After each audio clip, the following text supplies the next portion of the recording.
պետք է մի հատ մեծ ընդհանրության մեջ տեսնենք առհասարակ աստուգանքը հավատացյալների համար։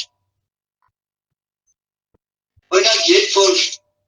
այսպիսի օրինակ բերեմ, պատկերասրահում ամենատարբեր դիտորդներ կան նկարների, չէ, ասենք նախասիրություններ կան, մեկը բնության կտավա ուզում տեսնի, մյուսը դիմանը կարա ուզում տեսնի, զանազան տեսարաններ, պատկերասրահում գտնում են մարդիկ ու ամեն մեկը կանգնում է մի պատկերի առաջ և ուսադիր զննում է, իր հետաքրքրության ոլորտն է ինքը դրսևորում։ Կան մարդիկ, որոնք ընդհանուր պեյզաժն են նայում, այսինքն այդ կտավի ամբողջ պատկերն են հեռվից նայում, պիտի հեռվից նայեն, որ ամբողջը լավ տեսնեն, ճիշտ է։ Կան մարդիկ, որոնք գնում են դետալների մեջ, մոտենում են դետալներն են նայում, հասկանալ եք, չէ՞։ Եվ մենք միակ պետք է մեր քրիստոնեության կյանքը մենք փորձենք հասկանալ, մեզ հաջողվում է տեսնել այդ ամբողջականը, որովհետև նա, որ այդ ամբողջն է տեսնում, այն փոքրն ու մանրուքը չի տեսնում։ Իսկ նա, որ այն փոքրն է տեսնում, այդ ամբողջը չի տեսնում։ Բարձր չէ՞։ Որովհետև համապատասխան տարածություններ է պետք։ Փոքրը այդ փոքր դետալներից բաղկացած այդ ամբողջ նկարը, պատկերը, տեսնողը ինքը մոտենում է կտավի։ Իսկ ամբողջը տեսնողը պիտի մի փոքր տեսադաշտը իր ավելի մեծ դառնա, չէ՞ որ ինքը տեսնի։ Նույնպես մեր հոգևոր կյանքն ասենք։ Եթե մենք ապրում ենք այսօրվա կյանքով, այսօրվա մեր քրիստոնեության ընկալումով, ապա մենք նման ենք այն մարդկանց, որ կտավին մոտեցել են և այդ դետալին են նայում, մի փոքր հատվածին են նայում, փոքր հատված, փոքր ժամանակի մեջ։ Բայց եթե մենք քրիստոնեական ողջ պատմության խորությունը հասկացած, իսկ 2000 տարի մոտավորապես քիչ չէ, որ եկեղեցին անցել է այս ճանապարհով։ Եթե մենք ավետարաններով, թղթերով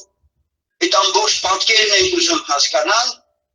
և նոր այդ պատկերի մեջ այդ փոքրիկ դետալը շահել ենք։ Ինչու՞։ Որովհետև այդ ամբողջ պատկերը տեսնելուց հետո այս մեր այսօրվա կյանքը, այս փոքրիկ դետալը մենք պիտի կարողանանք տեղավորել այդ ամբողջի մեջ։ Եթե տեղավորվում է, հարց դիրոջ։ Բայց եթե չի տեղավորվում, նույն պետք է մեր անձերը մենք քննենք, շտկենք մեզ։ Ուրեմն նրանք, ովքեր ապրում են միայն այսօրով, այսօրվա քրիստոնեության հրամցված ժամանակակից ընթացքով և կյանքով, նրանք կարևոր մի բան են վրիպում։ Ինչու՞, ասեմ ձեզ, որովհետև այդ ամբողջ պատկերը կտավի, որ ասեցի, հալածանքների, նեղությունների կյանքեր կան, այնտեղ որ նշված է։ Բայց դու այսօր հանգիստ լինելով վաղը չես էլ պատկերացնում, թե ինչ կարող է լինել։ Հասկանում եք միտքս որն է։ Եվ դրա համար քեզ կարևոր է, որպեսզի տիրապետես այդ ամբողջ պատկերին, այդ ամբողջ պատմությանը, որպեսզի պատրաստ լինես վաղվա օրվան։ Եվ մենք այսօր հավաքվել ենք հենց այդ նպատակով։ Խնդրենք Տիրոջից, որպեսզի եթե մենք միայն բավարարված ենք սոս քրիստոնեությունը հասկանալով այնքանով, ինչքանով որ այսօր մենք ապրում ենք 21-րդ դարի 2025 թվականի ասենք հոկտեմբեր ամսվա 19-ի կամ չգիտեմ, վերջո այս մեր ժամանակի մեջ պատկերացրած մեր ամբողջ հոգևոր կյանքի մեջ ընկալած միայն քրիստոնեությունը այսքանով ենք հասկացել, մենք վրիպելու ենք, բաներ կան, որ չգիտենք։ Բաներ կան, որ մենք պետք է ընդհանրապես նույնիսկ մեր մտածելակերպի մեջ, մեր ընկալումների մեջ մի հատ տեսնենք, թե իսկապես ինչքանով է դրանք համապատասխանում ողջ այն պատկերին, այն նկարագրին, որ ավետարանը մեզ ցույց է տալիս հավատքի կյանքն անցած մարդկանց օրինակները։ Որովհետև Սուրբ Գիրքը մեզ ասում է, որ մենք պիտի հետևենք այդ օրինակներին։ Ամեն։ Ուրեմն միայն գեղեցիկ, միայն հանդարտ, միայն օգնություններ, այս մեր ժամանակի մեջ պատկերացրած մեր ամբողջ հոգևոր կյանքի մեջ ընկալած միայն քրիստոնեությունը այսքանով ենք հասկացել, մենք վրիպելու ենք, բաներ կան, որ չգիտենք։ Բաներ կան, որ մենք պետք է ընդհանրապես նույնիսկ մեր մտածելակերպի մեջ, մեր ընկալումների մեջ մի հատ տեսնենք, թե իսկապես ինչքանով է դրանք համապատասխանում ողջ այն պատկերին, այն նկարագրին, որ Ավետարանը մեզ ցույց է տալիս հավատքի կյանքն անցած մարդկանց օրինակները։ Որտեղ Սուրբ Գիրքը մեզ ասում է, որ մենք պիտի հետևենք այդ օրինակներին։ Ամեն ուրեմն միայն գեղեցիկ, միայն հանդարտ, միայն օգնություններ, միայն ինչպես ասում են, վարտագույն գույներով նկարագրել ոչ որ կյանքը սա կարճատեսություն է։ Տեր Հիսուսը ասեց աշխարհում նեղություն կունենա։ Ես Սուրբ Գիրքն է ասում, որ նեղության օրերը քիչ չեն լինի։ Գիտեք ինչ, սիրներ, հաճախ Տերը մարդկանց մենակ է թողում։ Մենակ է թողում։ Զգուշ եղեք, մենակ չմնաք։ Կգա մի ժամանակ, որ Աստված մենակ կթողի քեզ։ Եվ սա ոչ թե քեզ պատիժ է, ինչ ճիշտ հասկացիք, սա պատիժ չի։ Սա Աստծո մեծ ողորմությունն է։ Ինչու՞։ Որովհետև քո շուրջը եղած մարդիկ հաճախ այնպիսի մթնոլորտ են ստեղծել քո համար, որ քո հոգևոր կյանքը գերազանց վիճակում է։ Հասկանում եք, հովիվներ կլինեն, պատասխանատուներ կլինեն, ովքեր ուզում են լինեն։ Մենք Հոբի օրինակը շատ լավ ենք տեսնում։ Տերը այնպիսի վիճակի մեջ դրեց Հոբին, որպեսզի բոլորը Հոբի կողքից հեռանան։ Հոբի կողքից հեռանան։ Եվ Տերը սկսեց իր աշխատանքը։ Ո սիրելիներ, սա դատապարտություն չի Տերիցը։ Սա մեր մարդկային շնչավոր ընթացքի մեջ մեր թույլ տրված սխալների Աստծո կողմից սիրով ուղղելու աշխատանքը։ Այս օրերին, որ եկեղեցու պատմություն եմ ուսումնասիրում, Հովին վերցնում ձերբականում տանում են Սիբիր։ 5 երեխաները կնոջ հետ սովից մեռնում են։ Հասկանում եք։ Սովից, սովը համատարած։ Ով կարող է կողքից ասել, թե գիտեք ինչ կա, պատժեց Աստված իրանց։ Ես քիչ առաջ ասեցի, եթե մենք պատկերն ընդհանուր չենք տեսնում քրիստոնեական կյանքի, մենք միշտ վրիպում ենք մտածելով, թե այս կոմֆորտը, որ մենք ունենք հիմա, հավիտյան է, հարատև է լինելու։ Քույրիկը 25 տարի բանտում նստած, ամուսնուն էլ տարել են ուրիշ տեղ գնդակը հարել են, որփա մնացել երեխեքը դուրս է, քույրիկը Մոսկվա դիմում է գլխավոր դատախազություն, ասում է երեխեքիս ուղարկեք բանտ իմ մոտ, ես իմ երեխեքին եմ ուզում։ Անցել են մարդիկ այս ճանապարհով, հասկանում եք։ Եվ մեկը չի, երկուսը չի, 10-ը չի, 100-ը չի, հազարավորներ են անցել։ Ես չեմ կարծում, թե նրանք ովքեր որ չունեն հալածանք, նեղություն, դժվարություն, իրենք այսպիսի օրերի մասին մտածել են, որ իրենց կյանքում հնարավոր է դա լինի, չեմ, որտեղ մարդը միշտ այդպիսին է։ Ավետարանը դա է ասում։ Եվ եթե դու այսօր այս խաղաղ ժամանակներում չես հասկանում դրանք, եւ դա էցից թղթում հիշում եք հավատքի հերոսների մասին խոսում ու վերջում ինչեր ասում։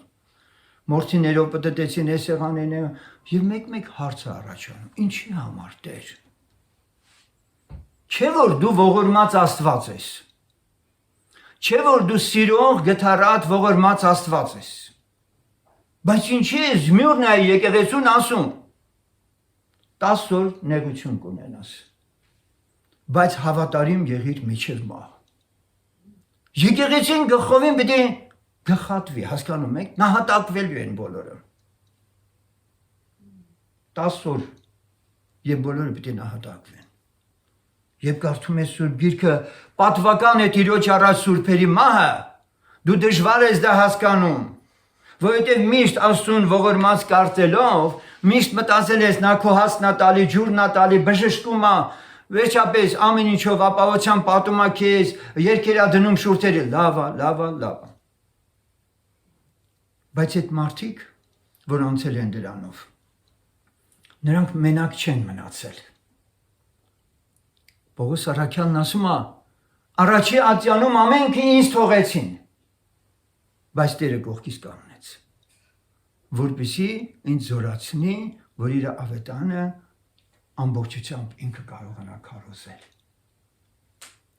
Մենք գործ ունենք կենդանի Աստծո հետ։ Մենք հիմա մոտենում ենք մի հանգրվանի, որ այլևս անգամ այն անունը, որ դու Քրիստոսի աշակերտ միշտ լսում ես, չպետք է երևակայությանդ մեջ բավարարի դա։ Դու պիտի իմանաս մի բան, որ երբ որ ասվում է անձն ուրանալ, դա կյանքում պիտի երևա։ Եվ երբ որ այսօր չի երևում, Աստված քո համար պայմաններ կստեղծի, որպեսզի իրական քննության ենթարկվելով դու տեսնես ինչ է նշանակում Քրիստոսի աշակերտ լինել։ Կարող եմ հասկանալ դրա խորությունը, ոչ, ինձ չի տրված դա։ Բայց նայելով այդ ամեն իրողություններին, մեզանից ամեն մեկը պետք է միտք առնի։ Դերեկ Պրինսը քնեց ու Տիրոջ մոտ գնաց։ Հասկանում եք։ Դեվիդ Վիլկերսոնին մեքենան խփեց, տեղում մահացավ։ Տարբերը ում որ ինչքան Աստված որոշել է, սրտեր, հոգիներ, կշռողը, քննողը Աստված է փառքիրան։ Մեզ մնում է այսօր երկրի վրա այս ամեն պատմություններից դասեր առնել եւ իմանալ, որ մեկ օր էլ մենք ենք լքելու այս աշխարհը։ Ինչպես։ Դա նաեւ կախված է սրանից, թե մենք երկրի վրա ինչքան կունենանք իր խոսքը մեր համար։ Ես եղբորը հարցնում եմ։ Ասում եմ եղբայր, մեծ հսկայական եկեղեցի է, բայց ունի խումբ մարգարեների, տեսիլ տեսնողների եւ այլն։ Խոսք, հայտնություն չկա որևէ։ Գիտենք մի կարևոր ճշմարտություն Սուրբ գրքից, որ մարգարեն եկեղեցին աշինում։ Ամեն։ Եվ դրա համար ես դետալների մեջ չեմ ուզում նորից մանրանալ, բայց ես ընդհանուր պատկերը ձեզ ներկայացրեցի սեներ, որ դուք երբեք ու երբեք հանկարծ ձեր զգոնությունը այս ժամանակի մեջ, որ դուք ունեք, չկորցնեք, այլ առաջի դարից մինչև այսօր անցած եկեղեցու պատմության մեջ Աստծո գործելավոճին ավելի լավ տեղյակ լինեք, որովհետև ամենքս էլ անցնելու ենք այս երկրի վրայից։ Մի եղբայր շատ լավ ասում, քանի դեռ մահը մարդուն չի մոտեցել, մարդը մահի մասին չի էլ մտածում։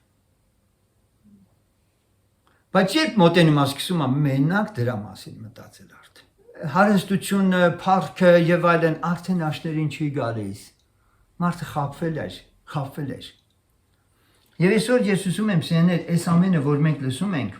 մի հատ Սուրբ գրքից համարներով անցնենք եւ ուշադրություն դարձնենք։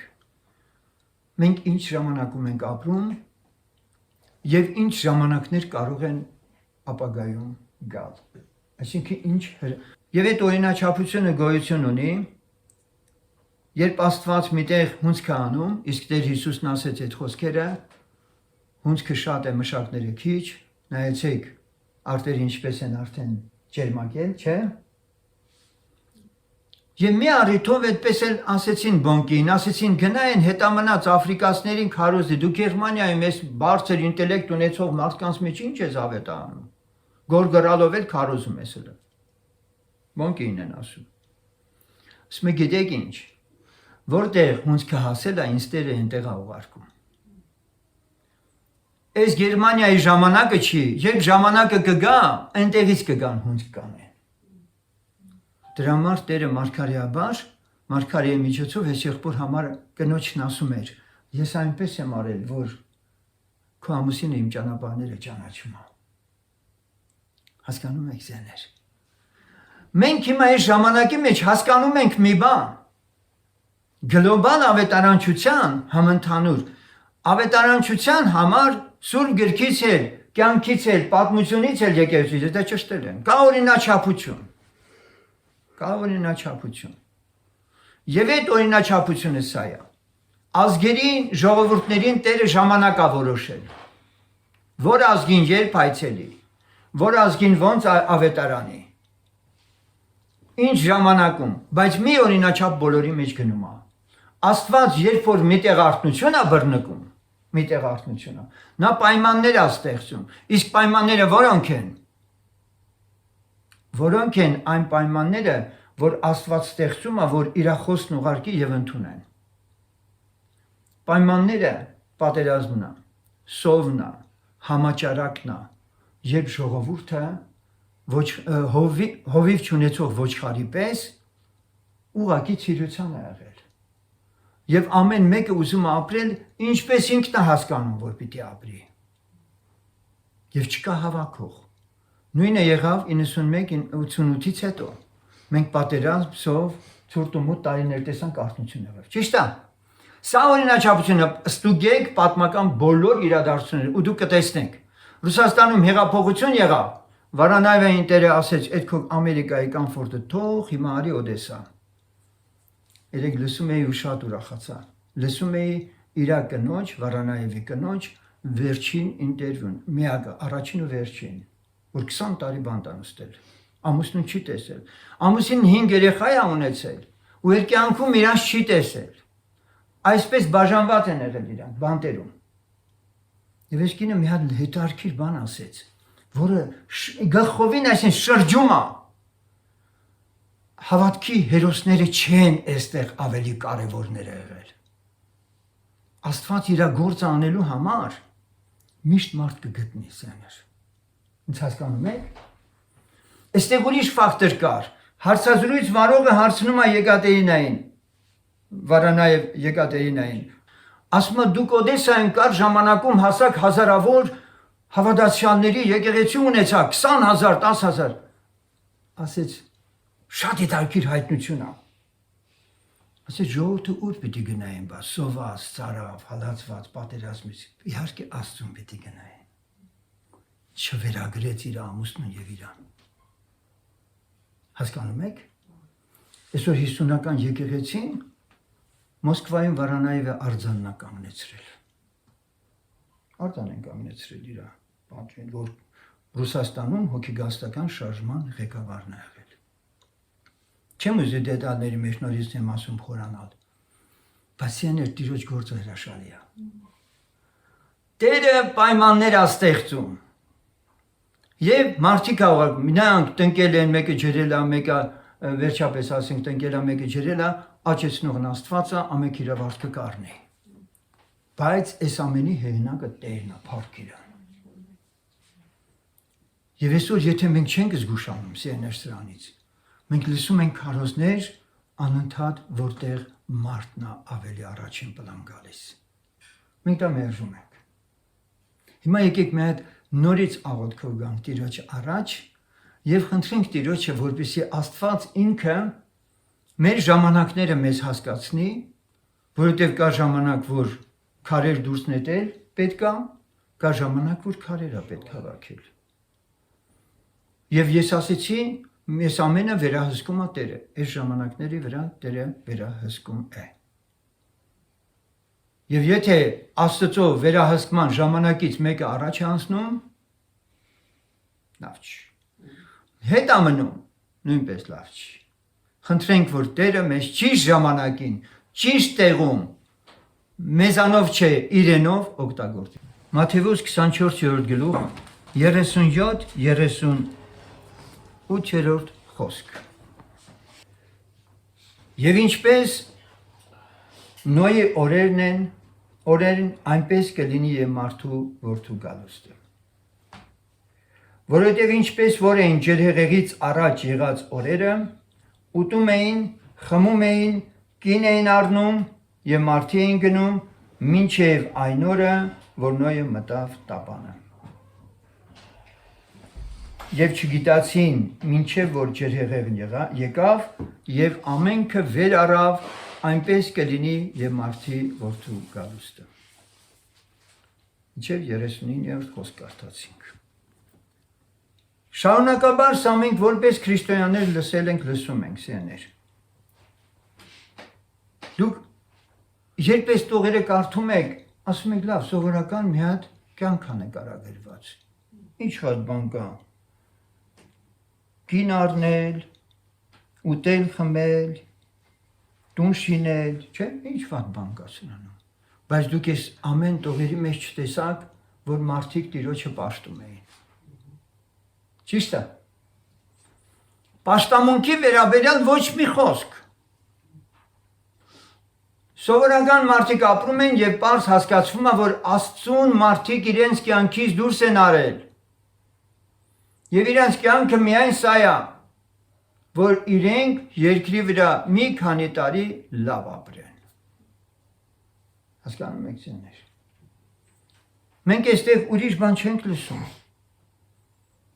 Ճիշտ է, մենք ծննդոց գրքում կարդում ենք, որ լրացուցիչ եսամենին,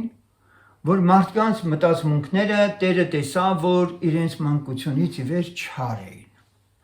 որ երկիրը պղծել էին իրենց գործերով, էդ էլ ենք կարդում, ճիշտ է, բայց այնուամենայնիվ նորից եմ ասում, գրված է, որ մեկը չկար, բացի Նոյից, որ շնորհք տավ, եւ Տերն ասում է, վերջին օրերը իր գալստից առաջ Նոյի օրերի պես է լինելու։ Այսա ոնց եք հասկանում։ Մարդիկ, բայց այսօր մենք տեսնում ենք դեր հավաքույթներ են անցկացնում, պաշտամունքներ կա, հարանվանությունների պակաս չկա, բայց Տերը երկնքից նայում է եւ տեսնում է, որ այս մարդիկ գերազանցապես զբաղված են աշխարհի կյանքով ապրելով։ Ոչ մեկի մտքով չի անցնում, որ ինքը պետք է երկնքին դիմի, Աստծո հետ կապ ունենա, պաշտի Աստծուն, ինչպես Տերը ասեց, առաջ երկնքի արքայությունը խնդրեք։ Չկա։ Հաջորդ համարը, որ ես ուզում եմ կարդալ, Դատավորաց 17-ն է, 17-րդ գլուխ, Դատավորաց 1-ից 6-րդ խոսքերը։ Եվ Եփրեմի սարիցը մի մարդ կար Միքա անունով, եւ նա իր մորն ասեց. այն 1100 արծաթը, որ քեզանից վեր է առնվել, որի համար անեծք տվիր, եւ իմ ականջին ասեցիր, ահա այն արծաթը ինձ մոտ է, այն ես եմ առել, եւ մայրը նրան ասեց. իմ որդյակն օրհնյալ լինի Տերիցը։ Անիծել էր, հիմա էլ օրհնեց։ Եվ նա 1100 կտոր արծաթը ետ դարձրեց իր մորը, բայց նրա մայրն ասեց. ես այն արծաթն իմ ձեռքիցը Տիրոջը նվիրեցի իմ որդիի համար, նրանով քանդակած եւ թափծու կուրք շինելու համար, եւ հիմա ես այն քեզ եմ դարձնում։ Իսկ նա այն արծաթը իր մորը դարձրեց, եւ մայրը 200 արծաթ առավ եւ ոսկերչին տվավ նրանց, նա էլ նրանցից քանդակած եւ թափծու կուրք շինեց։ Եվ Միքայի տանն էին լինում, եւ այդ Միքա մարդը մի աստվածների տուն ունեցավ, եւ եփուտ եւ թերապիմ շինեց, եւ իր համար քահանա եղավ։ Այն օրերը Իսրայելի մեջ թագավոր չկար։ Ամեն մարդ իր աչքերի հաճելի եղածը անում էր։ Մենք այստեղ լսում ենք շատ ցավալի իրողություն։ Կուրք աշինվում, քանդակվում է, մենք գիտենք, Մովսեսին Տերը, որ պատվիրեց, ինքն ասեց, ոչ մի տեսքով չպաշտես, կուրք չշինես, ոչ մի բանով։ Ինչի էսպես արվեց։ Մարդիկ ներքուս պաշտամունքի կարիք ունեն։ Երբ մարդիկ ներքուս պաշտամունքի կարիք ունեն, բայց իրենք պաշտամունքի կարգը չունեն, տարբերությունը հասկացեք, կարիքը եւ կարգը, անպայման կուրք են շինելու, անպայման կուրք են շինելու, ինչի, որովհետև իրանց ներսը պաշտամունքի կարիք ունի, այս կնոջ ներսը պաշտամունքի կարիք կար, բայց ինչի ինքը կուրք շինեց, Դատավորաց գիրքը, որ կարդում են, գիտեք քանի տարի է դատավորաց կյանքը քաշել ընդհանրապես, 400 տարի, դուք պատկերացնում եք, ամեն անգամ երբ Տերը մի դատավոր էր հանում, սա ուղղություն էր տալիս Իսրայելի մեջ եւ ժողովուրդը Տիրոջ հետ համակերպված, համակցված ապրում էր, ճիշտ է։ Հենց այս մարդը չէր լինում, Իսրայելը ընկնում էր նորից մեղքի մեջ։ Հիմա խորհրդային տարիներին 70 տարի օրինակի համար, աթեիզմի շրջան էր համարվում։ Այն երեխաներից մենք որ մեծացել ենք, մենք Աստծո մասին գաղափար ունեցել ենք, Չենք ունեցել։ Տեսեք ինչքան կարճ ժամանակում մարդը կարող է թեպետ եղել է լուրջ ժառանգության տեր, հոգևոր նախնիների ժառանգության տեր, բայց դրանք բոլորը չկան։ Չկա ուսուցանող, չկա քահանա, եւ անգամ հաջորդում որ կարդում ենք, եւ Հուդայի ազգատոմից, Հուդայի Բեթլեմից մի պատանի կար, եւ նա Ղևտացի էր, եւ այնտեղ էր բնակում պանդուխտի պես, եւ այս մարդը, որ այս կուրքը շինել էր Միքան, ինքը իրան քահանա դրեց, բայց հետո տեսավ չէ, ոնց որ լավ չի, իրան ճիշտ քահանա։ Հետո հասկացավ, որ Իսրայելի մեջ քահանաները Ղևտացի ցեղից են եղել։ Հասկանում եք։ Հիմա տեսեք։ Շատ կարևոր միտք եմ արտահայտելու այսօրվա հետ համեմատած մեր։ Մի պատանի կար, եւ նա Ղևտացի էր եւ այնտեղ էր բնակում պանդուխտի պես։ Եվ այս մարդը Հուդայի Բեթլեհեմ քաղաքիցը դուրս եկավ, որ պանդխտություն անի ուր որ գտնե, եւ ճանապարհություն անելով եկավ միջև Եփրեմի սարը, միջև Միքայի տունը։ Եվ Միքան նրան ասեց. որտեղից ես գալիս, եւ նա նրան ասեց. ես Ղևտացի եմ Հուդայի Բեթլեհեմից։ Եվ գնում եմ պանդխտանալու ուր որ գտնեմ։ Ինչի Ղևտացի կոչումը դու այսօր թափառական մարդու կարգավիճակում ես արդեն տեսնում։ Ուրա քո նախնիները, Ղևտացիները, ուր են նրանք, որ դու պետք է հոգևոր մարդ լինեիր, ծառայեիր։ Գնում է պանդխտանալու։ Պանդխտանալ նշանակում է ստեղ լավ չի ապրելուց համար ուրիշ տեղ եմ գնում։ Եվ Միքան նրան ասեց. ինձ հետ բնակվիր, ինձ համար հայր եւ քահանա եղիր։ Եվ ես քեզ տարուց տարի 10 արծաթ հագնելու հանդերձ եւ քո ուտելիքը կտամ։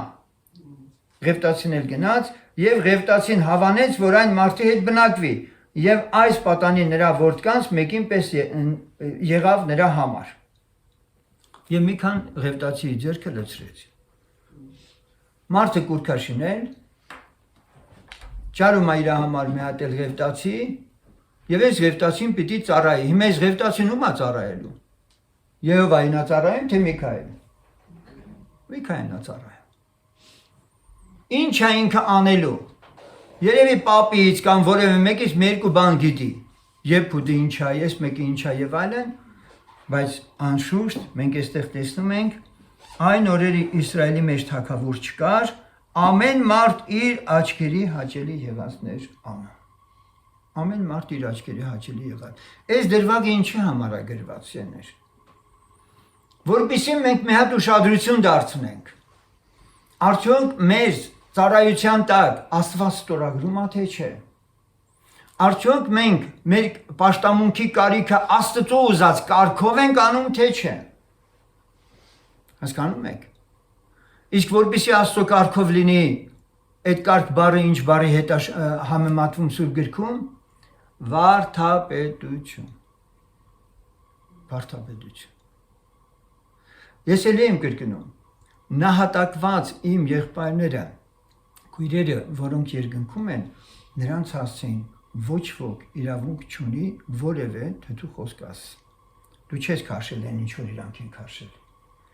Բայց ասել, որ բոլորն էլ վարդապետության կատարյալ տիրապետումները ունեցել են, եւ մենք իրանց հալածանքի մեջ կամ գործի մեջ հաջողությունը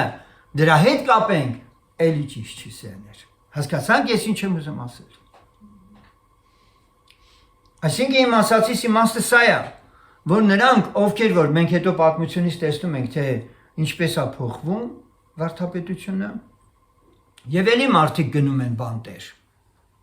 բայց հաճախ բանտեր գնում են ոչ ավետարանական վարդապետության սկզբունքներով։ Ես խոսքս վերաբերում եմ Վարանաևի շրջանի նահատակվածներից հետո 40-ական թվականներին երկրորդ ալիքն է սկսում արթնության, բայց այս արթնությունը բավականին լուրջ խնդիրներ ունի։ Ի տարբերություն առաջինի։ Կարելի է այսպես ասել, որ մեր տարածաշրջանում 20-րդ դարից սկսած երկու հզոր արթնություն ա եղել։ Երրորդին մենք ակնկալում ենք, որը արդեն հավատում ենք Տիրոջ գալը կլինի։ Հիմա սերներ, ինչպես անենք, որ մեր պաշտամունքում չլինի հանկարծ Տերն ասի, գիտես ինչ, դու քո աչքի տեսածն ու ուզածն ես անում։ Որովհետև մենք կարդում ենք այդ մասին։ Նույն 21-րդ գլխի 25-րդ խոսքը նույնպես դատավորած գիրքն ավարտվում է։ Այն օրերը Իսրայելի մեջ թագավոր չկար։ Ամեն մարդ իր աչքին հաճելի եղածներ անում։ Թագավոր եթե լինի, երկրում կարգ կլինի։ Ճիշտ է։ Օրինակ մենք միակ մարդը որ տեսնում ենք դա Դավիթն էր, որը թեոկրատիկ իշխանություն ուներ, աստվածապետական, այսպես ասենք։ Եվ Եփուտ էր հագնում, եւ թագավոր էր։ Ոզյան Դաուզեցանի ձեռը չորացավ, հիշում եք։ Բայց Դավիթին Տերը որպես մարգարե առանձնաշնորհում էր արել։ Հիմա եթե երկրում այդ թագավոր, նաև այդ թագավորին Աբիաթարն ու Սադովկը որպես քահանաներ Իսրայելում ծառայում էին, եւ թագավորը վերահսկում էր հոգևոր ծառայություն, ինչը որ այսօր ուզում է անել վարչապետ։ Հիմա մեր ազգի մեջ առաքելական եկեղեցին այս մի քայլից չի տարբերվում։ Հասկանում եք։ Ինչի է այդպես, որովհետև դարեր շարունակ մենք թագավոր չենք ունեցել։ Եվ նրանք ինչ ուզել, արել են այս ազգի գլխին։ Ոնց ուզել, խաբել են այս ազգին։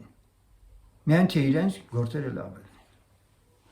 Հիմա մեր ժողովուրդը պիտի արթնանա։ Ես անցած անգամ ասեցի 11-ից 14-րդ դարում որ վերածնունդ եղավ, 15-16-րդ դարում էլ որ ռեֆորմացիան սկսվեց Լյութերով, մեր ժողովուրդը վերածնունդ չի ապրել։ Սա պիտի հոգեգաստական եկեղեցին աներ, չի արել, տրոհվել է իր մեջ, բսկտվել, պարտվել է եւ այդ գործն անում է քաղաքական իշխանություն։ Ասում է քո գործառույթին դարձիր։ Ինչքանով կհաջողենք Երևան միջև 1 տարին։ Ընդամենը մենք շատ քիչ, 1 տարուց էլ քիչ ժամանակ ունենք։ Այս երկրում արթնանալու են ժողովուրդը, ճշմարիտ դարձ եւ ապաշխարություն ունենալու են, վերածնունդ ունենալու են, թե չէ։ Գիտեք, երբ Մարտին Լյութերը իր 95 թեզիսները Վիտենբերգի եկեղեցու այդ դրանը կպցրեց, առավոտն եկան կարդացին, տեսան, այ քիզ բան։ Բա մենք ինչի ենք այսքան ժամանակ մոլորված, այս Հռոմի պապերին ասում ենք մեզ փրկեք, նրանք էլ աղոթում ձեռ են դնում, ասում են դրախտ ես գնում, մի մտածի, եթե չփրկվես խավարանով էլ կանցնես, էլի դրախտ կգնաս, մի մտածի։ Դժոխքը կդատարկվի անպայման։ Այս եւ մոլորված էր եղել միջնադարում ամբողջ Եվրոպան։ Հասկանում եք։ Եվ այսօր արդյոք մեր ժողովուրդը միջնադարյան է, այսինքն մենք 500 տարի հետ ենք, հասկանում եք ժողովուրդ։ Մեր միջնադարյան մտածելակերպ երեխեքը խոսում են, ես խմբակ ունեմ, մեկ նստում է, ընկեր Բանջան, եթե ձեզ հավատամ, արդեն սկսելու եմ ձմեր պապին էլ հավատամ։ Ասում եմ, խես տենց ասում, տղա ջան։ Ասում եմ, որովհետև իմ պապը, իմ հերը աթեիստներ են տանը։ Հասկանում եք։ Երեխեն այդպես է դաստիարակվել։ Ասում եմ, բայց իրանք ովքեր են, քրիստոնյա են, ասում եմ, բա ինչ են։ Այլ դե հասկացի ես ազգից մի բան։ Ասում եմ, ավետարան կարդում եք, չէ, բա ասում եմ, որտեղից են քրիստոնյա իրանք։ Ու սա մեր ազգի 90%-ն է։ Սեներ, թագավորը վերահսկում է կարգը։ Լավ, եկեք մի հատ մեր եկեղեցու մակարդակով նայենք։ Եթե ամեն մի հավատացյալ իր վրա սպասավոր չունի, ինքն էլ իր ուզածն անել, համաձայն եք թե չի։ Եթե ինքը չի գտնվում եկեղեցում, որտեղ կարգ կա, լավ էստեղ թագավորի մասին է խոսք գնում, ճիշտ է։ Բայց մենք սպասավորներին ինչ ենք տեսնում, գրված է, որ նրանք հսկում են հոտի համար։ Եթե դու քեզ մերժում ես այդ հսկողության մեջ լինել, դու անելու ես քո ուզածը։ Արա, քո ուզածն էլ արա։ Կա վտանգ այդ վտանգը կա թե չէ։ Մյուս վտանգն էլ կա։ Տեսնում ես ճիշտ չեն հովում, տեսնում ես իսկապես այդպես ակնոց են դրել աչքերիդ դերին, չորացած խոտը կանաչ հայերևում, մերժի դրանք, եթե ունես տեսողություն։ Բայց երբեք ու երբեք հիշիր մի բան, որ Աստված քեզ երբ որ կանչել է, քեզ որևէ տեղում է ուզում դնել եւ այնտեղ է ուզում տեսնել քեզ։ Նույն Ղուկաս ավետարանի մեջ 18-րդ գլխի 8-րդ խոսքը լսենք։ Ղուկաս ավետարան 18:8 Սակայն մարդի որդին գալիս արդյոք հավատ կգտներ երկրի վրա։ Սա Տերն ասում։ Մարդի որդին որ գա հավատք կգտնի երկրի վրա։ Հավատք շատ ալինելու։ Բայց Սուրբ Գիրքն ասում է, որ Քրիստոսի հավատքն ունի։ Քրիստոսի հավատքը լրիվ առանձնացված է։ Այդ հավատքը, որ քիչ առաջ խոսքի սկզբում ասեցի, որ դու այդ ընդհանուր լավ պատկերը ընդհանուր տեսնես, իրա մեջ պարունակում է եւ խնդություն, ցնծություն եւ ողբ ու լաց։ Ես բառերը պատահական չասեցի։ Տեր Հիսուսն ասեց, դուք լաց կլինեք, դուք կողբաք, այդպես էլ գրված։ Աշխարհը կուրախանա, բայց աշխարհի ուրախությունը կփոխվի տրտմության։ Ձեր տրտմությունը ցնծության եւ ուրախության։ Հավատում ես դու սրան, թե չէ։ Երբ ասում եմ հավատում ես, դու մտածում ես, որ հնարավոր է քո կյանքում լացի եւ ողբի ճամփով անցնես։ Օրինակ Սուրբ Գիրքն ասում է, ով որ գնում է լացելով, ողբալով, արցունք թափելով, սեր մտանելով, հետ պիտի գա խրձերը իր հավաքած հնձելով։ Լացելով ավետարանել, այ քեզ բան։ Մարդը բանտում է։ Մարդը գիտի, որ իրան գնդակը արելու են։ Իր 5 երեխաները սովից մեռնում են։ Բայց ինքն ավետարանում է։ Սա աննկարագրելի է։ Ի տարբերություն են հոյները, որ այսօր գեղեցիկ սիրուն հովանած եւ իրենց ասենք այդպես կաբինետներում նստած ժամանակակից ծառայություն են մատուցում։ Հələ դեռ խեղճ ու կրեք շատ ժողովուրդ էլ մուտք չունեն հասնելու իրանց։ Սեներ, ես նորից եմ կրկնում, մի ակնթարթում ամեն բան կարող է փոխվել։ 15 թվականից առաջ եւ ուտում էին, եւ խմում էին, եւ տուն էին շինում։ Ամեն ինչ լավ էր Արևմտյան Հայաստանում։ Ոչ մեկի մտքով չէր անցնում, որ եթե նկարները նայեք մեր արիստոկրատների, լրիվ եվրոպական, թուրքերը լրիվ փնթի են։ Նկարները նայեք այդ տարիների մեր արիստոկրատ են։ Եվ այդ հետո նայեք 15 թվականի նույն այդ ամբողջ տրապկեքի մեջ, երբ որ դերձոր անապատ են քշված։ Սրանք մեծահարուստներ, ոսկերիչներ, բանկիրներ են եղել մեր ազգակիցները։ Հասկանում եք։ Մի բան եղավ, որ այո, Վանում, Սասունում, Բիտլիսում, Խնուսում ջարդեցին, կոտորեցին, փշրեցին 17 թվականի հեղափոխությունից հետո, երբ որ իշխանությունները փոխվեցին, Նիկոլայը արդեն տապալվեց, ես համեմատության համար եմ ասում, որ ինչքան մեղք են այդ ժողովուրդը, ժամանակի մեջ ճիշտ չեն հասկանում, ինչ պետք է անեն։ Եվ 300,000 հայ վերադարձան Վան։ Վերադարձան 300,000։ 15 թվականի ջարդից հետո 2 տարի անցել։ Աբվերակա, հələ շատերի դիակները չի էլ թաղված երևիտ։ Մտածեցին, ցարը տապալվել է, նոր իշխանությունները հրավիրեցին փախած Եվրոպա, այդ ժողովրդին ասեցին եկեք, ձեր տները ձերն է, որովհետև ռուսական կայսրությունը 3 նահանգները, Վանի շրջանը, Բիտլիսը, Խնուսը եւ այլն, վերցված է, եկեք ձեր տները շինեք։ Եկան շինեցին, նորից ցեղասպանություն։ 300,000-ն էլ հենց կոտորվում են մինչև 23 թիվը։ Մեր ժողովուրդը շարունակաբար անցնում է նույն, ինչպես ասում են, գրաբլի վրա իր ոտքը դնելով։ Բայց այսօր մենք պիտի աղոթք անենք, այսօր պիտի խնդրենք, որ նորից այս երկիրը ուզում են ցնցումների մեջ տանել։ Խեղճ երկրի ղեկավարը կրթություն է ասում։ Անցած անգամ ազգային ժողովում մեկը ելույթ է ունենում, ասում է դաշնակների իրական պատմությունը դասագրքերում չի գրված։ Դասագրքերը կոմունիստական հոգով էլի գրված եւ այլն, եւ ժողովուրդը մոլորության մեջ ապրում է այդպես շարունակ։ Եվ նույնը տեղի ունենում եկեղեցիներում։ Ամեն մի եկեղեցի լավն է, ամեն մի եկեղեցի փրկված է եւ այդպես իրենց հույսեր տալով չեն հասկանում, որ մեկ օր հանկարծ իրենք կարող են անցնել կրակի հալոցքով։ Որտեւ այն ինչ որ մարդն է շինում, Աստծո առաջ զզվելի է։ Այն կառույցը, որ մարդն է շինում, Տերը փորձելու է։ Մնաց իրանն է շինած։ Եթե չէ, քանդվելու է։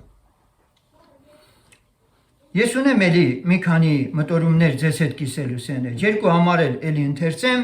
Եվ նորից պիտի աղոթենք։ Երրորդ Թագավորաց 18-րդ գլխի մեջ մենք կարդում ենք 18 3-ից 13, սա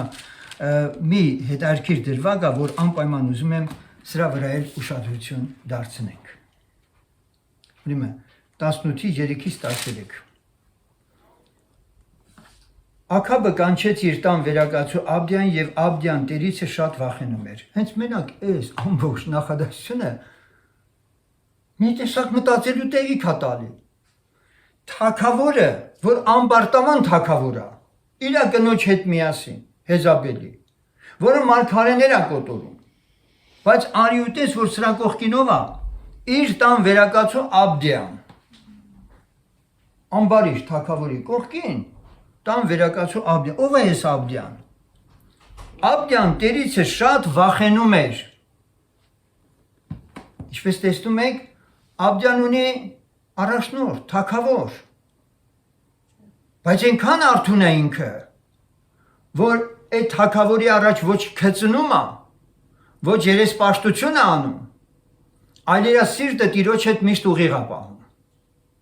Եվ պատրաստ է անգամ նրա հրամանները չկատարելու։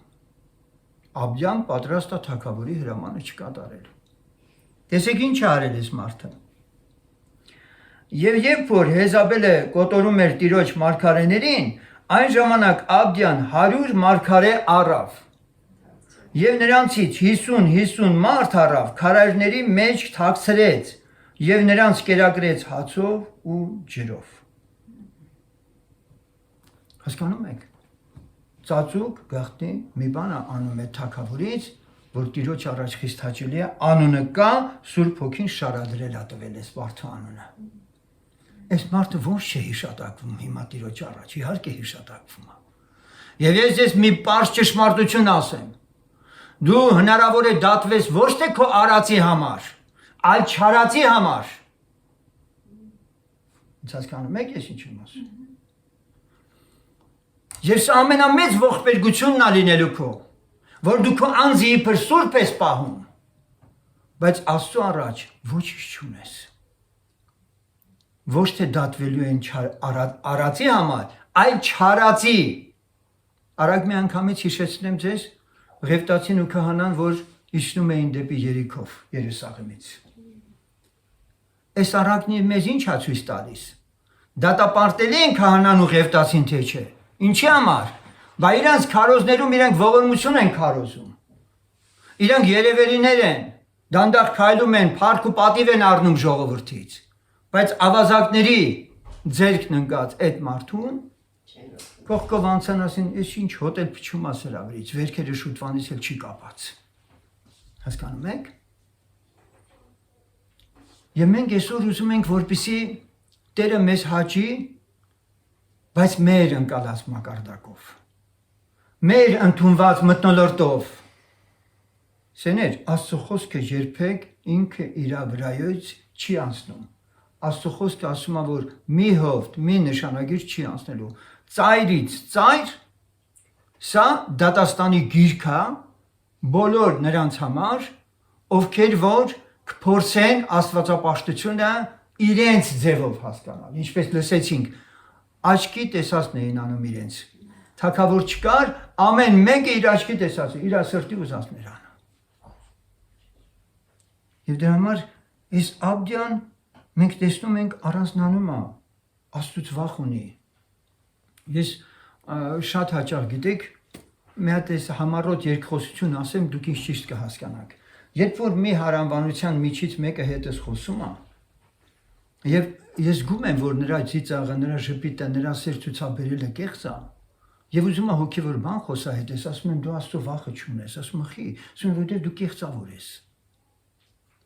Եթե դու Աստծո վախ ունենաս, կեղծավորություն չես անի։ Հասկանում եք, Աբդիան կեղծավորություն չէր կարող անել, Տերիցը վախեցողը չի կարող կեղծավոր լինել։ 100 հոգի, այս մարգարեներն ինչով են զբաղված։ Դուք գիտեք մարգարեն նա է, որ այսպես է ասում Տերը, այդպես խոսում է։ Մարգարեն, այս 50 մարգարեներին, որ դրել է այդ քարանձավի մեջ են 50-ել, եթե մարգարեն ինչի չեն ժողովրդի մեջ, բայց դա լավ հիշեք։ Մեր օրերում էլ ինչպես Տերը հետո ասեց 7000-ին պահել եմ։ այդ մարգարեները այդ 7000-ին ոնց էին ծառայում։ Մենք չգիտենք։ Բայց արթուն, զորավոր, ընդհատակում, ծածուկում եկեղեցի կար, որը աշխարհի հետ գործ չունի։ Հիմա հարց, այդ մարգարեները, որ գտնվում են քարանձավում, Սուրբ Գիրքն ասում է հաց եւ ջուր։ Նրանք զրկված էին հասարակության հետ շփվելուց։ Նրանք ընդամենը կերակրվում են օրվա հացով եւ ջուրով, պատճառը որն է։ Մի պարզ ճշմարտություն կա։ Մարգարենով է, Աստծո հետ խոսողը։ Եթե մարդ Աստծո հետ խոսում է, կարող է ինքը երկրի վրա Աստծո կամքից դուրս բան ուզի։ Կամ կանա տրտնջա Աստծո դեմ, որ գիտես ինչ ես ամեն օր ես հասն ես տալիս ես ջուրը եւ այլն։ Իհարկե չէ։ Որովհետեւ նրանք շատ լավ են հասկացել։ Շատ լավ են հասկացել եւ Դավիթ հիշում եք ինչ էր ասում Սաղմոսում ասում է քո տանը մեկ օր ապրել ես ես ավելի երանելի եմ համարում քան ողորմությունները որ դու ինձ կանես քան ես կյանքը Էս է եղել մարդկանց նպատակը էս է եղել մարդկանց մղումը բայց ժամանակներն անցնում են ամեն մարդ իր եկեղեցում իր քարոզներով դասիրակվելով գալու է մի բան, որ Տերն ասելու է վերջացրիք ձեր գործը, հիմա ես եմ անելու։ Եվ հոգեգաստական եկեղեցու, եւ խարիզմատ, եւ բապտիստ, ամենքի համար էլ Աստծո գործ կա։ Բայց Աստծո գործը սկսում է երբ գրված է Տիրոջ գործելու ժամանակն է, որովհետեւ քո օրենքը խափանեցին։ Երբ Աստված տեսնում է բաժակը լցվել է արդեն, մարդու շունչը, մարմինը, հակառակորդն իր գործն արել է արդեն, նոր այդտեղ նորից ինքը ինչ անում,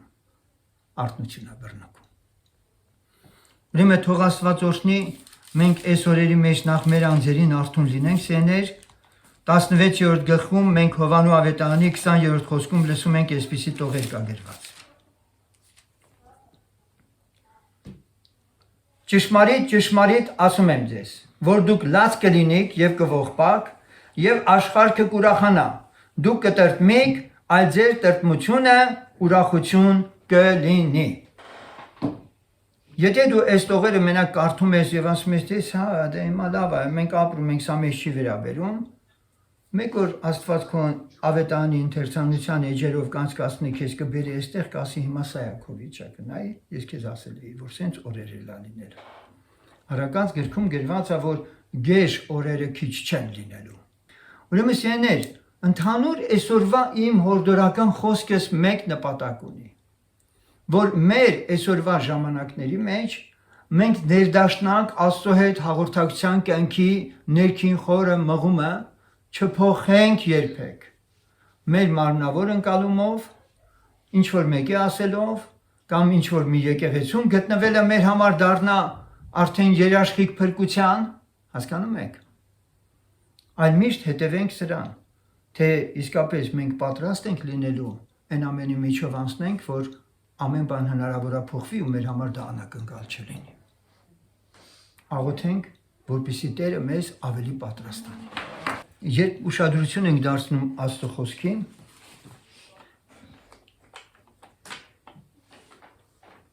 մենք տեսնում ենք, որ եկեղեցիները անցել են ամեն մեկ իրենց ժամանակով, իրենց հասած բաժնով, անհատներ անցնում են իրենց կյանքը եւ այդ ամենը իրենց ընտրությամբ։ Ամենը իրենց ընտրությամբ։ Հասկանալի է։ Ոչ մեկին ոչ մեկի չի ստիպում։ Յուրաքանչյուրը ինչպես ինքն է ընկալում, որտեղ է Աստված ուզում իրան տեսնել, ինքն այնտեղ է եւ երանելի վիճակը դա։ Եթե մեկը իր երկրի վրա իր տեղը ճշտել է, իմացել է, որ դա Աստված է արել։ Փառք Տիրոջ սրա համար։ Եթե ունի այդ վկայությունը, որ Տերն ասել է, ես քեզ այստեղ եմ ուզում տեսնել։ Բարձա։ Եվ դրա համար ես պատահական չեմ ասում այս ընտրության մասին, որովհետև երբ որ խոսում ենք ընդհանրապես Աստծո առաջ ճիշտ քայլելու մասին, մենք յուրաքանչյուրի հավատքի աստիճանն ու չափը չգիտենք, բայց Աստված գիտի ամենքի չափը։ Եվ ես բաժնում ուզում եմ ուշադիր լսեք։ Մեր անցնելու ուղին որքանով է վստահաբար տանում դեպի Տիրոջը եւ որքանով ենք մենք այս ուղին անցնում համաձայն Աստծո խոսքի։ Եվ դրա համար բնականաբար ձեզանից ամեն մեկը մի բան պետք է ճշտի իր համար, որ այս ճանապարհը, այս տեղը, որ ինքը գնում է կամ այս ուղին, որ ինքը այս ուղով շարժվում է, պիտի Աստծո կամքի իմանա։ Այլապես վտանգված է, որ ինքն իր ուզածը անի։ Հիշեցիք, չէ՞, նորից եմ հիշեցնում այդ խոսքը։ Ղուկաս 16-րդ գլխի 25-րդ խոսքում մենք կարդում ենք։ Խնդրում եմ սա ուշադիր լսեք։ Մեր ընտրությունից կախված է։ Մեր ընտրությունից կախված է, որովհետև Տերը ասեց, եթե մեկը կամենում է իմ աշակերտը լինել։ Չէ՞։ Մարդուն ընտրության առաջ կանգնեցնում է Տերը, թե չէ։ Անձը թող ուրանա։ Անձը թող ուրանա։ Գիտեք, անձը ուրանալը մի բան է, որ միջև մարդը երկրի վրա շոշափելի իր անձի վրա վտանգ չի զգում, ինքը չի հասկանում ուրացել է թե չէ։ Համաձայն եք թե չէ։ Պարզ ասեմ, եթե մարդուն կանգնեցրել են ու պիտի գնդակահարեն հավատքի համար, այդ ժամանակ է երևում անձը ուրացել է թե չէ։ Եթե կյանքում իրան փառավոր ընթացք են դնում եւ ինքը հասկանում է, որ հակառակորդը իրան սահուն տեղեր է ուզում դնի, եթե ինքը գնում է, դա իր ընտրությունն է եւ ինքը գնալու է կորուստ։ Պարզ է։ Բայց եթե դա մերժում է, դա էլ է անձի ուրանալ։ Աստծո խոսքն ասում է Եբրայեցիս թղթում, որ ազատությունը մերժեցին, որ լավագույն հարությանը հասնեն։ Այդ ազատությունը մերժելը ընտրություն էր թե չէ։ Ընտրեցին ոչ թե ժամանակավոր կյանքը, այլ ընտրեցին Քրիստոսի նախատինքը գրված է։ Ուստի մենք էլ դուրս գանք, ինչպես Հիսուսը Երուսաղեմից դուրս Գողգոթայում խաչվեց եւ նրան նախատինքը մեր վրա վերցնենք։ Առաքյալները ուրախությամբ գնացին իրենց տուն, երբ որ ծեծել էին քիչ առաջ, որ նրա անվան համար հալածվեցին։ Դուք հասկանում եք, սա խրթին ու խորթ է այսօր, որովհետև մարդիկ սովոր են քրիստոնեությունը ուրիշ բան հասկանալ։ Ճոխ սրահներ, լավ երգչախումբ, խոր եւ այլն, մարդիկ դա են տեսնում այսօր։ Եվ այստեղ ընտրության վերաբերյալ մի հատ համար լսենք։ Աբրահամն էլ ասեց, Ղուկաս 16:25-ը, Աբրահամն էլ ասեց, որդյակ, հիշիր, որ դու ընդունեցիր քո բարիքը քո կյանքումը։ Եվ նմանապես էլ Ղազարոսը չարչարանքները։ Եվ հիմա սա այստեղ մխիթարվում է, իսկ դու տանջվում ես։ Տարբեր հաշվարկներով 27 միլիոն մարդ է զոհվել գուլագներում, համակենտրոնացման ճամբարներում։ Եթե դուք մտածում եք համակենտրոնացման ճամբարը ֆաշիստական Գերմանիան Հիտլերն է հորինել, դուք սխալվում եք։ NKVD-ի բոլոր արխիվային փաստաթղթերը նայեք։ Սիբիրի բոլոր այդ ճամբարները կոչվում են համակենտրոնացման ճամբարներ։ Դրանք ես ասում եմ 20-ից 37 թվականների փաստաթղթերով։ Երբ դեռ ֆաշիստ էլ չկար։ Խորհրդային միությունում արդեն կար համակենտրոնացման ճամբար, որտեղ մարդիկ այլախոհերը ծանր չարքաշ գործ էին կատարում եւ եղբայրը վկայում է, փրկված եղբայր կար այնտեղից վերադարձած 86 տարեկանում Ամերիկայում մահացել, ասում է, երբ որ ես ուժասպառ էի եղել, Սովիետ եւ այլն Սիբիրում ծանր աշխատանքներ, քարածխի հանքերում, ես չգիտեմ ճանապարհներ շինել, ծառեր կտրել, չէ, ամենածանր գործերն էին անում։ Ասում է, պարզվեց, որ այդ այնտեղ էլի նստած մարդ կա, որ բժիշկ կա, որ նայում է իրանց։ Ասում է, սրա մեջ գութ արթնացավ, ինձ վերցրեց տարավ թեթև գործի։ Տարավ ավելի թեթև գործի։ Ես Սանչաստում ասում եմ, մի քիչ ուժասպառ էի, արդեն Սովիետ եւ այլն, կերակրեց, բանարեց, պահեց, ես ուժ առա եւ ինձ ասեց, ты уже должен возить телегу, սայլին պիտի, սայլ պետք է ինքը քշի, այսպես ասած։ Ասում եմ, մի հատ ձի տվեցին, ասում եմ, ձիու թամբնել չէի կարողանում թամբել, այնքան ուժասպառ էի։ Ինձ օգնում էին, ասում եմ, բայց ինչ թեթև գործ տվեցին ինձ։ Ասում եմ, ես այդ տելյագով, ասում եմ, այդ սայլով պետք է գնայի, բարակներից մահացածներին հավաքի տանեի թավերի։ Դա իմ ամենաթեթև գործն էր դարել։ Դուք պատկերացնում եք ինչերով անցել այս եղբայրը։ Բայց Տերը իր կյանքը խնայել է։ Վարանաևը կարող էր Ամերիկայում կոմֆորտի մեջ մնալ, բայց Տերը ասեց գնա Ռուսաստան, որովհետև սովից, ժանտախտից, ամենատարբեր հիվանդություններից մարդիկ են օրական միլիոններով մեռնում այնտեղ։ Գնա նրանց մեջ։ Եվ այս մարդը անձը դրած մարդ, ուրացավ իր անձը եւ եկավ եւ անում էր այդ գործը։ Չնայած պիտի ասեմ, որ դա ինքը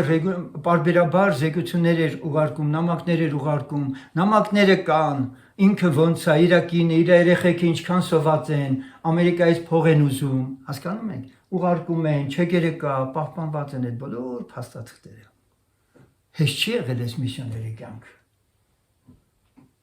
Եվ ասում է, կինը իր ասում է, մենք հավասար կրել ենք բոլոր նեղությունները եկեղեցու անդամների հետ։ Միակ տեղը, որ այդ սովալուկ ժողովուրդը կարող էր գալ, դա Աստծուն դիմելու տեղն էր։ 90-ականներին օգնություններ բաժանելիս հիշում եք եկեղեցին ինչքան շատացավ մեր մոտ։ Հենց օգնությունները դադարեցի հետ քաշվեցին շատերը։ Կհիշեք այդ տարիների, չէ՞։ Էլի Ամերիկայից եկավ այդ օգնությունները, թե չէ։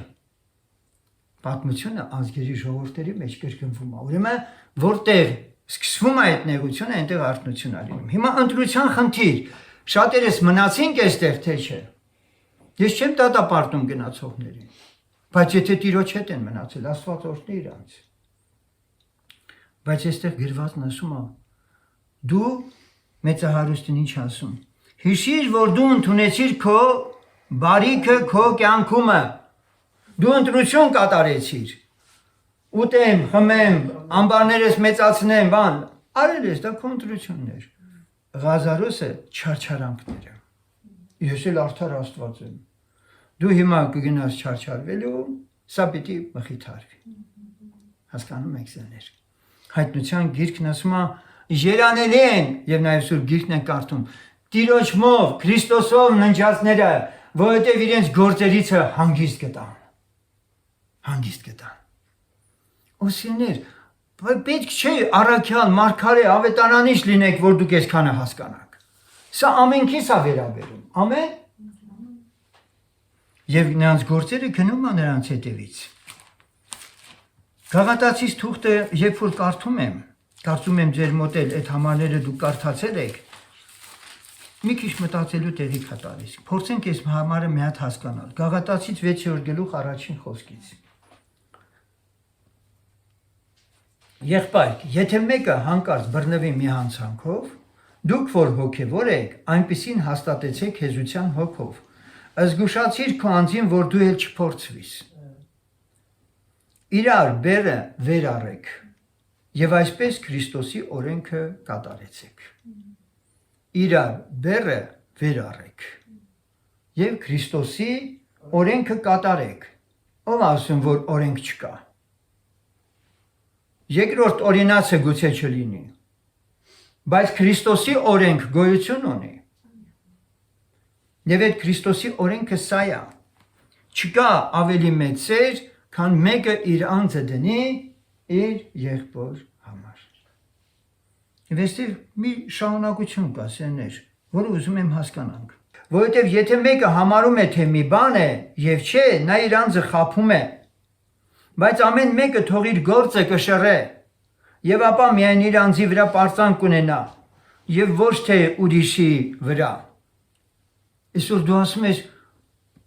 մենք վարանաևչիներ ենք։ Ինչ ես տենց ասում։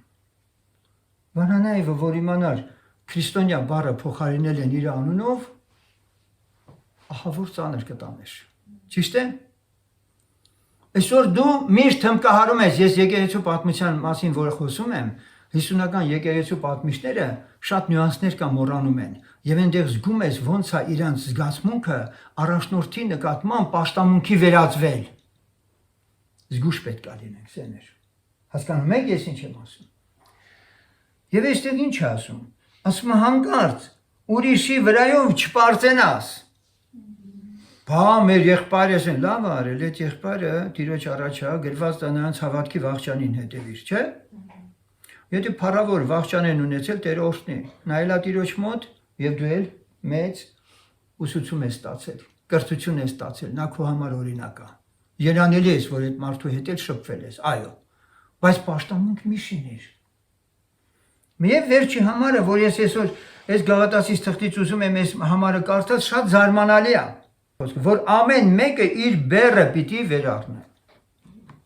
Ոնց հասկանանք, այստեղ գրված է իրար բեռը վերառեք եւ Քրիստոսի օրենքը կատարեք, այստեղ են ասում ամեն մեկ իր բեռը պիտի կրի։ Ուրեմն սերներ, ես քիչ առաջ ասեցի, որ մեզանից յուրաքանչյուրը հավատում է Քրիստոսին իր փրկվելու համար։ Դուք հիշում եք, անդադ այդ մասին ես հիշեցրեցի, Հոբը մենակ մնաց։ Բոլորը մերժեցին իրան։ Տերը իրան մենակ թողեց։ Բայց երբ որ Դահիճը եկավ ու Դանիելին ասեց, թագավորից հրամանա, չկարողացաք այդ հրամանը, այդ մեկնությունը չտվեցիք, կոտորվելու եք։ Սուրբ Գիրքն ասում է, Դանիելը գնաց իր եղբայրների մոտ, միաբանվեցին եւ աղոթեցին, ստացան մեկնությունը եւ Դանիելը կանես թագավորի առաջ ասեց, ոչ թե ես ամենից իմաստունն էի, որ ստացա, այլ որ իմանաս Աստված կա երկնքում, որ ամենքի հոգիները կշռում է, որ քո հոգին էլ իր ձեռքերի մեջ է։ Դանիելը երանելի մարդ էր, երբ որ իր շուրջը այդպիսի եղբայրներ ուներ։ Սեներ, քանի ժամն է, քանի մենք հնարավորություն ունենք, ավելի խտանանք Տիրոջ շուրջը, որովհետև կա Հոբի օրենքներ, sense կոպիտ ասած, բայց երանելի է, երբ որ դու եղբայրներով շրջապատված ես։ Աստված թող օրհնի, որպեսզի մեզանից ամեն մեկը այս օրերի մեջ միշտ փափագող լինի Տիրոջը հաճելի բաների հետևից գնալու։ Թե չէ ունայնանալ է այս աշխարհում մեկից մեկ ասեներ։ Հոգսերը մի կողմից, ծուլությունը մի կողմից, կոմֆորտը մի կողմից, քեզ հնարավոր է տանի կարճ վիճակի մեջ, բայց քեզ ներքուստ լավ վստահություն ներշնչի, որ դու փրկված ես։ Թվոց 11:6-ից էլ կարում, եւ հիմա մեր անձը չորացել է, ամենևին մի բան չկա, միայն այդ մանանայի վրա են մեր աչքերը։ Միայն այդ մանանայի վրա են մեր աչքերը։ Այն 50 մարգարեները սենց չէին խոսում, որ մենակ հաց եւ ջուր ունեին։ Բայց Իսրայել ամբողջ ժողովուրդը ըմբոստանում է Տիրոջ դեմ։ Քեզ պաշտում ենք, որ դու մեզ սոված պահես, բայց Տերն ասում է, հա, ես հենց ձեզ այդ վիճակի մեջ եմ դրել, որ իմանաք մարդ ոչ միայն հացով կապրի, այլ ամեն խոսքով, որ իմ բերնից կլինի։ Ուզում ես, ընդունիր ես հավատքը, ապրի դրա մեջ։ Չես ուզում, երկրավոր քո մի քանի ավել ուտելն ու պակասն ես անում, մի օր էլ կտանես, ասենք, քո գործը տա ընդհանուր, ասենք, նյութական բարիքներով ապահովելու քեզ, այն մեծահարուստի օրը կմնես։ Կգաս մոտս կասեմ, դե չուզեցիր ինձ, գնացիր հարստացար, ապրեցիր, հավատքի կյանքը քեզ ձեռ չտվեց, ման քո տեղը այս կրակներն են։ Եվ նաև 17-րդ խոսքը։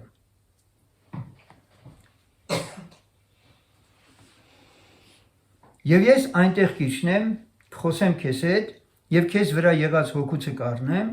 եւ նրանց վրա կդնեմ, եւ ժողովրդի բեռը վեր կառնեմ քեզ հետ, եւ դու մենակ չես վեր առնել։ Սա այն դեպքն է, սեներ,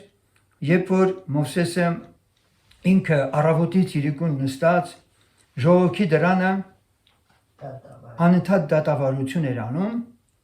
եւ պարզվեց, որ անգամ եղել են դեպքեր, երբ որ Մովսեսն ասել է, այս ժողովուրդը ես եմ ծնել, անընդհատ բողոքում են իմ դեմ, չէ՞։ Ժողովրդի բեռը ում վրա էր, Մովսեսի վրա էր։ Հիմա այստեղ Աստծո ասում է, որ ամենքը իր բեռը պիտի կրի, բայց պարզվում է, որ սպասավորը իր բեռը չի մենակ կրում, ինքը հոտի բեռ ունի, որի համար հաշիվ է տալու ինքը Տիրոջ։ Եվ մի կողմից էլ եմ կրկնում, եթե Ահարոնն ու ով էր այդ Մովսեսի ձեռքերը վեր պարզեցին, օգնեցին իրեն, բեռը կրեցին, թե չկրեցին Մովսեսի, ապա լավ էր։ Իսկ եթե հովիվը առավոտից իրիկուն, ինքը միշտ ծառայության մեջ է, սակայն եկեղեցին որևէ ձևով չի մտածում, որ ինքն էլ բեռ ունի կրելու, ինքը Տիրոջ առաջ կանգնելուց Տերը իրան կասի. Ես էլի իրան զորացրել եմ, բայց քեզ իրա կողքը դրա համար էի դրել, որ դու դա չէիր արել։ Եվ եթե հիշում եք, Տերը ասեց, այստեղ լսեցինք, քո հոգուցը, քո վրա եղած հոգուցը կվերցնեմ, կդնեմ, եւ 70 հոգի եղան, որոնք պետք է մնացած հոգսերը հոգային ամբողջ Իսրայելի։ Սեներ մենք մի բան պետք է աղոթենք, սա մարդկայնորեն չի լինում։ Սա սրտի մեջ Սուրբ Հոգուն ներգործությունից է լինում։ Սա չեն սովորում մարդուց։ Սա Տերիցն է լինում։ Եվ երբ որ Տերիցն է լինում, ներդաշնակ եկեղեցում անտրտունջ բոլորն էլ Տիրոջը պաշտում են։ Երբ որ կարդում են Գործք Առաքելություն, Պետրոսն ասեց. հարմար չի մեզ։ Հարմար չի մեզ։ Աստծո խոսքը աղոթքը թողել ենք, ընկել ենք մենակ որբևայիններին կերակրելով ենք զբաղված։ Ձեր միջից ընտրեք մարդ, այս բերը թող իրակ կրեն։ Մենք էլ խնդրենք Տիրոջը, որպեսզի Տերը ամեն մեկից հասկացնի, բացի, սովորեցնի, թե իրականում իր եկեղեցու մեջ ես ինչ տեղ ունեմ, ինչ դիրք ունեմ, ինչ ա ուզում ինձանից։ Եվ ոչ միայն մենակ իմ համար, այլ նաև ժողովրդի։ Թող Տերը փառավորվի։